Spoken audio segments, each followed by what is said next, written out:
혹시 지금 도무지 해결되지 않는 문제 때문에 밤잠을 설치고 계신가요? 마음속에 돌덩이 하나가 당신의 온 삶을 무겁게 짓누르고 있지는 않으신지요? 우리는 나이가 들수록 더 많은 짐을 짊어지고 살아갑니다. 여기저기 쑤시는 몸의 아픔, 뜻대로 되지 않는 자식 문제, 마음처럼 따라주지 않는 경제적 어려움, 그리고 문득문득 찾아오는 외로움까지. 이 괴로움의 파도가 쉴 새 없이 밀려올 때 우리는 그 안에서 허우적거리다 길을 잃고 맙니다. 붙잡으려 할수록 더 멀어지고 해결하려 애쓸수록 더 꼬여만 가는 인생의 문제들 앞에서 우리는 얼마나 자주 좌절하고 절망하는지요. 하지만 만약 이 모든 괴로움에서 벗어날 수 있는 아주 단순한 방법이 있다면 어떨까요? 거창한 깨달음이 아니라 지금 당장 당신의 마음을 편안하게 해줄 지혜가 있다면 말입니다. 오늘 우리는 성철스님의 지금 괴로움과 모든 것은 변하니 그냥 두어라. 이 한마디에 담긴 깊은 지혜를 통해 당신을 올가매는 고통의 사슬을 끊어내는 법을 이야기하려 합니다. 이 영상을 끝까지 보신다면 당신은 더 이상 괴로움의 노예가 아닌 삶의 주인으로 살아가는 법을 배우게 될 것입니다. 본격적인 이야기에 앞서 구독, 좋아요, 알림 설정 정중하게 부탁드립니다. 첫 번째, 아픔을 미워하지 말고 그저 바라보자. 나이가 들면 아침에 눈을 뜰 때마다 새로운 통증과 만난다. 어깨가 결리고 무릎이 시리고 허리는 끊어질 듯 아프다. 젊었을 때는 상상도 못했던 쇠약함이 그림자처럼 따라다닌다. 이 아픔은 마치 내 몸을 공격하는 적처럼 느껴진다. 그래서 우리는 통증과 싸우기 시작한다. 하지만 이상하게도 아픔을 미워하고 없애려 할수록 고통은 더욱 선명해지고 마음의 괴로움은 커져만 간다. 얼마 전 한 친구가 이런 이야기를 했다. 평생 건강하게 살아온 65세 김 씨는 어느 날부터 무릎이 아프기 시작했다. 처음엔 며칠 쉬면 나아지겠지 했는데 통증은 계속되었다. 병원을 찾아다니고 온갖 민간요법을 시도했다. 약을 바꿔가며 먹어보고 주사도 맞아봤지만 완전히 낫지는 않았다. 그는 무릎 때문에 밤잠을 설치기 시작했다. 왜 나만 이렇게 아픈 거야? 예전처럼 산책도 못하고 계단도 힘들어하는 내가 한심하다는 생각에 우울해졌다. 통증보다 더 큰 고통은 바로 그 통증을 받아들이지 못하는 마음이었다. 어느 날 그는 통증과 싸우는 것을 그만두었다. 무릎이 아플 때 지금 무릎이 아프구나 하고 그저 알아차렸다. 아프면 안 된다는 생각을 버리고 나이가 들면 이런 게 자연스럽구나 하고 받아들였다. 신기하게도 통증 자체는 그대로인데 그 통증 때문에 생기던 짜증과 우울함은 많이 줄어들었다. 무릎이 아프면 천천히 걷고 계단이 힘들면 엘리베이터를 타는 것이 자연스러워졌다. 성철스님의 가르침 다음과 같다. 통증을 적으로 여기지 말고 그저 지금 내 몸의 상태로 받아들이는 것이다. 통증은 수십 년간 나를 위해 애써준 몸이 보내는 자연스러운 신호다. 그것은 삶의 당연한 일부이며 세월의 자연스러운 흔적이다. 아프지 않아야 한다는 집착을 내려놓고 통증이 느껴질 때 그저 가만히 바라보라. 지금 무릎이 시리구나. 어깨가 뻐근하구나. 하고 알아차려 주는 것이다. 신기하게도 싸움을 멈추고 그저 바라볼 때 통증으로 인한 마음의 괴로움은 눈 녹듯 사라지기 시작한다. 두 번째, 내 맘 같지 않은 자식에 대한 서운함을 내려놓자. 평생을 자식만을 위해 헌신했다. 먹고 싶은 것 안 먹고 입고 싶은 것 안 입으며 오직 자식의 성공만을 위해 살았다. 그런데 다 커버린 자식은 내 맘 같지 않다. 연락은 뜸하고 찾아오는 횟수는 줄어든다. 내가 한 말은 잔소리로 여기고 때로는 내 삶의 방식을 이해하지 못한다. 그럴 때마다 가슴 한구석에서 서운함이 파도처럼 밀려온다. 내가 너를 어떻게 키웠는데 하는 원망 섞인 목소리가 터져 나온다. 그 서운함의 정체는 바로 기대와 보상 심리다. 내가 이만큼 해줬으니 너도 이만큼은 해야 한다는 무의식적인 계산이 깔려 있는 것이다. 한 어머니의 이야기다. 박씨 할머니는 세 자녀를 키우느라 평생을 바쳤다. 새벽 5시에 일어나 도시락을 싸주고 밤늦게까지 아르바이트를 해서 학원비를 댔다. 자식들이 좋은 대학에 가고 좋은 직장에 취직했을 때 그토록 뿌듯했다. 이제 효도 받으며 살 수 있겠다는 기대가 있었다. 하지만 막상 자식들은 각자의 삶이 바빠서 명절에나 얼굴을 볼 수 있었다. 전화를 걸어도 엄마, 바쁘니까 나중에 얘기해요 라는 말을 자주 들었다. 처음엔 서운했다. 내가 너희를 어떻게 키웠는데 이제 와서 이렇게 대하나? 하는 원망이 생겼다. 그런데 어느 날 친구가 이런 말을 해줬다. 자식들도 이제 자기 인생 살아야 하는 거 아니야? 우리도 젊었을 때 시부모님께 매일 안부 전화 드렸냐? 그 말에 할머니는 깨달았다. 자식에 대한 기대가 사실은 나의 외로움을 채워달라는 요구였다는 것을. 이제 그는 자식들에게 연락하기보다 동네 친구들과 시간을 보내고 취미생활을 시작했다. 자식이 가끔 연락해 올 때면 반갑게 받지만 연락이 없어도 서운해하지 않는다. 오히려 애들이 건강하게 잘 살고 있구나 하고 고마워한다. 자식은 나의 소유물이 아니다. 나와는 다른 생각과 가치관을 가진 독립된 인격체다. 그들에게는 그들만의 인생이 있고 그들만의 방식으로 행복을 찾아가야 할 의무가 있다. 자식의 인생에 대한 기대를 내려놓고 그들의 선택을 있는 그대로 존중해 주어라. 그들이 나에게 해주기를 바라기보다 그저 그들이 행복하게 잘 살아가고 있음에 감사하라. 서운함이라는 감정의 노예가 되지 말고 그 감정이 내 마음을 스쳐 지나가도록 그냥 두어라. 그럴 때 비로소 자식과의 관계는 편안해지고 진정한 사랑이 싹틀 수 있다.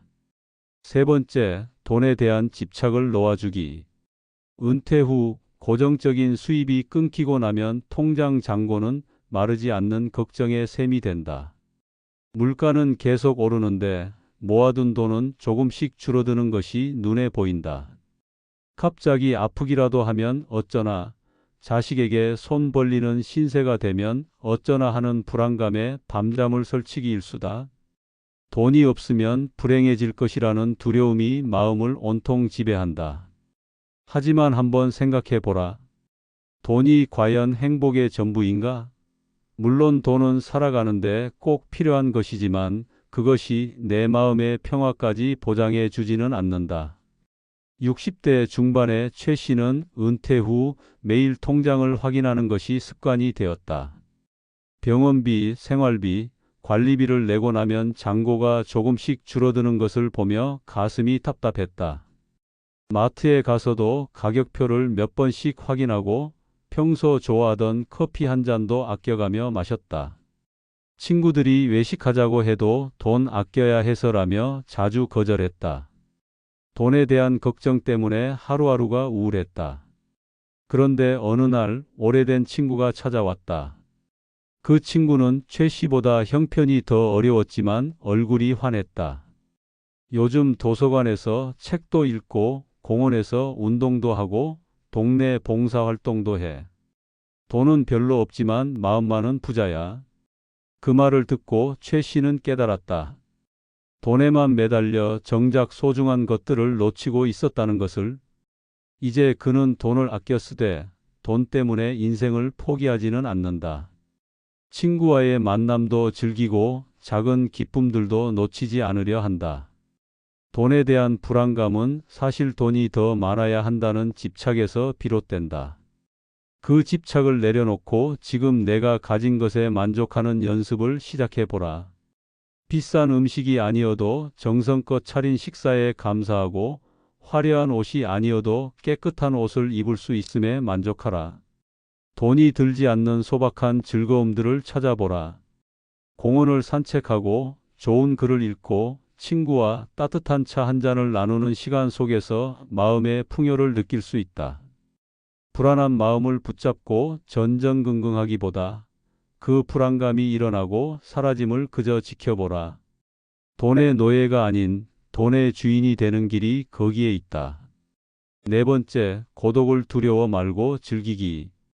평생을 함께한 배우자가 곁을 떠나고 북적이던 자식들이 모두 제 갈 길을 찾아 떠나고 나면 텅 빈 집에는 적막만이 가득하다. 아침에 눈을 떠서 저녁에 잠들 때까지 말 한마디 나눌 사람 없이 홀로 시간을 보내야 한다. TV 소리만이 유일한 벗이 되어줄 때 외로움은 검은 파도처럼 밀려와 온몸을 잠식한다. 나는 혼자다, 나는 버려졌다는 생각에 깊은 우울감에 빠지기도 한다. 하지만 외로움은 피해야 할 적이 아니다. 그것 또한 내 마음을 찾아온 손님일 뿐이다. 어느 70대 할머니의 이야기다. 남편이 세상을 떠나고 자식들은 모두 분가한 후 이 씨 할머니는 혼자 살게 되었다. 처음엔 집안의 정적이 무서웠다. TV를 크게 틀어놓고 라디오도 함께 켜놓았다. 그래도 외로움은 사라지지 않았다. 동네 사람들과 인사를 나누려 일부러 마트에 자주 나가기도 했다. 하루하루가 길고 지루했다. 그런데 어느 날부터 할머니는 혼자 있는 시간을 다르게 보기 시작했다.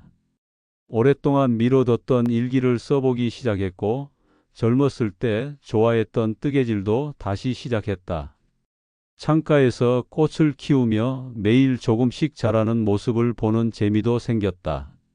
무엇보다 조용한 시간 속에서 자신의 마음 소리를 들을 수 있게 되었다.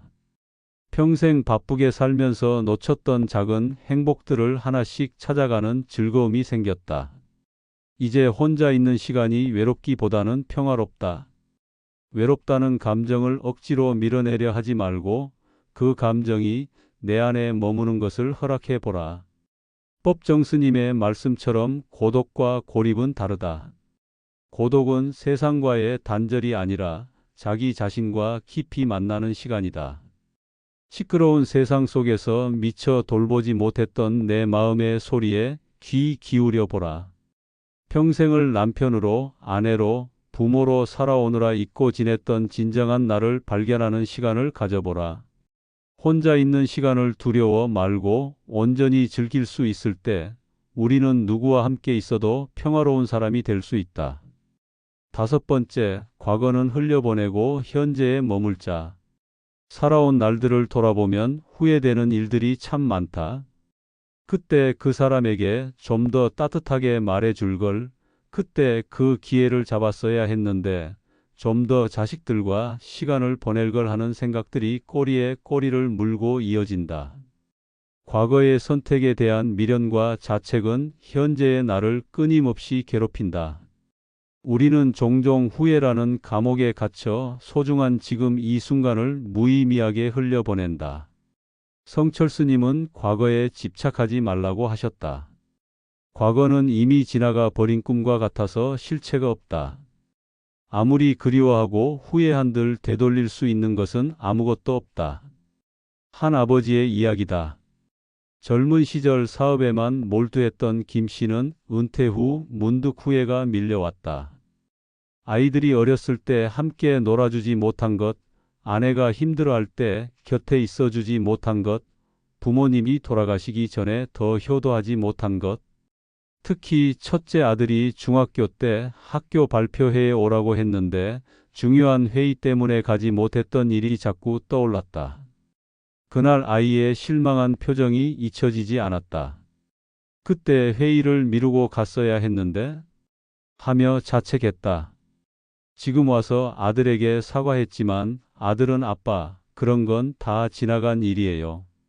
아빠가 열심히 일해서 우리 잘 살 수 있었던 거죠라고 말했다.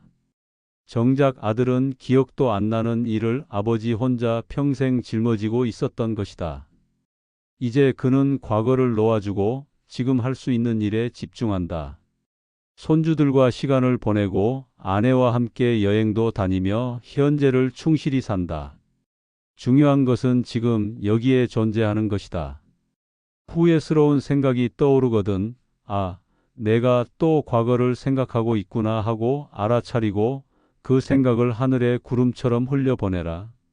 그리고 지금 내가 숨 쉬고 있음에, 지금 내 앞에 차 한 잔이 놓여 있음에, 지금 창밖으로 햇살이 비치고 있음에 집중하라. 과거에 대한 미련을 놓아줄 때, 비로소 우리는 현재라는 가장 큰 선물을 누릴 수 있게 된다. 6번째, 타인의 평가에서 자유로워지기. 나이가 들면 때로는 세상이 나를 가볍게 여기는 것처럼 느껴질 때가 있다. 젊은 사람의 무심한 말투 하나에, 이웃의 무신경한 눈빛 하나에 큰 상처를 받는다. 나를 무시하는 건가? 하는 생각에 분노가 치밀어 오르고 밤새 그 사람의 말과 행동을 곱씹으며 잠 못 이룬다. 타인의 사소한 평가 하나가 내 하루 전체를 망쳐버린다. 이 모든 괴로움은 타인의 인정을 받으려는 마음에서 시작된다. 하지만 기억하라. 타인의 말과 행동은 그들의 생각과 감정일 뿐, 그것이 나의 가치를 결정하지는 못한다. 누군가 나에게 돌을 던진다고 해서 내가 돌이 되는 것이 아니다. 이런 일이 있었다. 한 할머니가 마트에서 계산을 하고 있는데 뒤에 있던 젊은 여자가 한숨을 쉬며 아, 진짜 느려라고 중얼거렸다. 할머니는 일주일 내내 그 말이 머릿속에서 맴돌았다.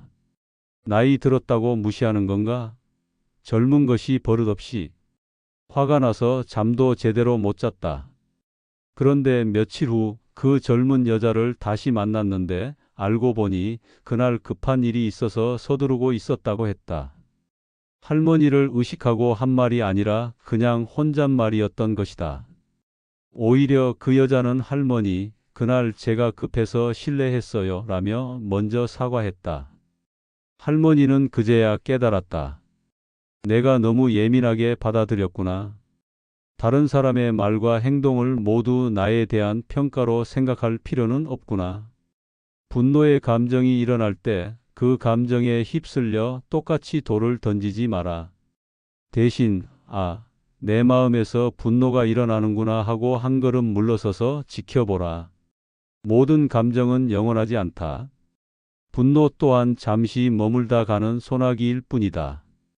타인의 평가라는 감옥에서 스스로를 해방시킬 때 우리는 진정한 마음의 자유를 얻게 된다. 7번째, 삶의 자연스러운 과정으로 받아들이기. 나이가 들어갈수록 죽음은 더 이상 남의 이야기가 아닌 나의 현실로 다가온다. 주변 친구들의 부고 소식이 들려오고 몸의 기력이 예전 같지 않음을 느낄 때 문득문득 죽음에 대한 두려움이 엄습한다. 고통스럽게 죽으면 어쩌나, 혼자 외롭게 죽으면 어쩌나 하는 걱정들이 마음을 무겁게 짓누른다. 하지만 태어남이 있으면 죽음이 있는 것은 세상의 당연한 이치다. 봄에 피는 꽃이 여름의 녹음을 지나 가을에 지는 것이 자연의 섭리이듯 우리의 삶도 마찬가지다. 죽음을 삶의 끝이나 실패로 여기지 말고 자연으로 돌아가는 평화로운 과정으로 받아들여 보라. 죽음이 있기 때문에 지금 살아있는 이 순간이 더욱 소중하고 찬란한 것이다. 평생 친하게 지냈던 5명의 친구 중 3명을 먼저 떠나보낸 한 할아버지의 이야기다. 처음에는 친구들의 죽음이 믿기지 않았다. 저 사람이 나보다 건강했는데 하며 허무해했다. 죽음에 대한 두려움이 커져서 밤에 잠들기가 무서워졌다. 혹시 자다가 깨지 못하면 어떡하지? 하는 생각에 불면증까지 생겼다. 그런데 어느 날 공원에서 벚꽃이 피고 지는 것을 보며 문득 깨달았다. 저 꽃도 피었다가 지는구나. 그래야 새로운 꽃이 또 필 수 있는 거구나. 자연은 생명과 죽음을 순환하며 아름다움을 만들어낸다. 사람도 마찬가지가 아닐까? 죽음이 있기 때문에 지금 살아있는 이 순간이 더욱 소중한 것이 아닐까? 이런 생각을 하니 죽음에 대한 두려움이 조금씩 줄어들었다. 지금은 죽음을 두려워하기보다 남은 시간을 의미 있게 보내려고 노력한다. 죽음에 대한 두려움이 찾아올 때 그 감정을 회피하지 마라. 아, 내가 죽음을 두려워하고 있구나 하고 인정하고 그 두려움이 내 마음을 조용히 스쳐 지나가도록 그냥 두어라. 삶과 죽음은 둘이 아니라 하나임을 깨달을 때 우리는 두려움에서 벗어나 매 순간을 충실하게 살아갈 수 있다. 여덟 번째, 결과가 아닌 과정의 소중함 깨닫기. 어느 날 문득 살아온 인생을 돌아봤을 때 손에 쥔 것이 아무것도 없는 것 같아 허무한 마음이 들 때가 있다. 남들은 번듯한 집과 높은 지위를 자랑하는데 나는 평생을 바쳐 무엇을 이루었나 하는 자괴감에 빠진다. 눈에 보이는 결과물로 인생의 성공과 실패를 판단하며 스스로를 괴롭힌다. 하지만 인생의 가치는 결코 눈에 보이는 성취에만 있지 않다. 당신이 살아온 모든 순간, 그 과정 자체가 얼마나 소중하고 의미 있는 것이었는지 기억하라. 자식을 위해 뜬 눈으로 밤을 지새우던 그 밤들, 가족의 생계를 위해 묵묵히 땀 흘리던 그날들, 기쁨과 슬픔 속에서 최선을 다해 하루하루를 살아냈던 그 모든 과정이 바로 당신의 삶이며 그 자체로 위대한 것이다. 평범한 직장인으로 살아온 한 아버지의 이야기다. 동창회에 가면 친구들이 자신의 성공담을 자랑할 때마다 움츠러들었다. 큰 사업을 한 친구, 의사가 된 친구, 높은 자리까지 올라간 친구들 사이에서 나는 뭘 했나? 하는 생각이 들었다. 평생 성실하게 일했지만 별다른 성취도 없고 큰 돈도 못 벌었고 유명해지지도 못했다. 그런데 어느 날 성인이 된 자식이 이런 말을 했다. 아빠, 저는 아빠가 자랑스러워요. 아빠는 한 번도 거짓말하신 적이 없고 가족을 위해서 묵묵히 일하셨잖아요. 그게 얼마나 대단한 일인지 아세요? 그제야 그는 깨달았다. 눈에 보이는 성취만이 인생의 전부가 아니라는 것을. 정직하게 살아온 것, 가족을 사랑한 것, 성실하게 일한 것, 그 모든 것이 소중한 성취라는 것을. 허무함이라는 감정이 밀려올 때 결과에 대한 집착을 내려놓고 당신이 걸어온 길의 모든 발자국을 따뜻하게 안아주라. 당신의 삶은 그 자체로 충분히 아름답고 가치 있다. 여러분, 오늘 성철스님의 8가지 이야기가 어떠셨나요? 우리의 모든 괴로움은 끊임없이 변하는 것들을 영원히 붙잡으려 하는 마음의 습관에서 비롯됩니다. 아픔도, 서운함도, 불안과 외로움도 모두 잠시 머물다 가는 구름과 같습니다. 그저 오면 오는 대로, 가면 가는 대로 내버려 두는 것, 그것이 바로 모든 고통에서 벗어나는 유일한 길입니다. 성철스님의 그냥 두어라는 말씀은 결코 삶을 포기하라는 뜻이 아닙니다. 오히려 어떤 상황 속에서도 흔들리지 않는 평온한 마음을 되찾으라는 가장 적극적인 가르침입니다. 괴로움의 실체가 없음을 알 때 우리는 비로소 삶의 진정한 주인이 될 수 있습니다. 지금 당신의 마음을 가장 무겁게 짓누르는 것은 무엇입니까? 그 괴로움 또한 영원하지 않으며 곧 변하여 지나갈 것임을 믿어주지 않으시겠습니까? 모든 것이 변한다는 진리 속에서 우리는 진정한 평안을 찾을 수 있습니다. 저희는 여러분의 삶이 지혜로 인해 조금 더 평온해지기를 진심으로 바랍니다. 오늘 이 말씀이 마음의 위로가 되셨다면 주변에 힘들어하는 다른 분들에게도 이 지혜를 나눠 주십시오. 이 영상을 공유하는 것만으로도 당신은 누군가의 괴로움을 덜어주는 귀한 보시를 하는 것입니다. 구독과 좋아요를 눌러주시면 저희가 더 좋은 지혜의 말씀을 전하는 데 큰 힘이 됩니다. 당신의 오늘이 어제보다 조금 더 평안하시기를 진심으로 기원합니다.